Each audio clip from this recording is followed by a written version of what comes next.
அப்போ தேவன் நமக்கு கொடுத்த வார்த்தைகளை கற்பனை செய்யணும். பாருங்க, கற்பனை செய்யணும்.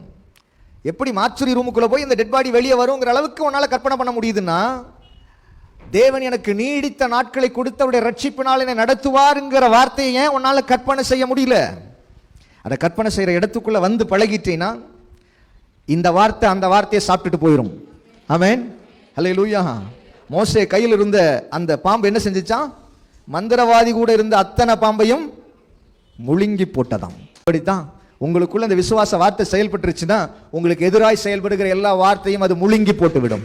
ஹல்லேலூயா. ஏன்னா இந்த வார்த்தை தான் இந்த உலகங்களையே சிருஷ்டித்தது. அந்த சிருஷ்டிப்பின் வார்த்தை தான் உனக்குள்ள இருக்கிறது. இந்த வார்த்தை ஏதோ சாதாரண வார்த்தை இல்லை.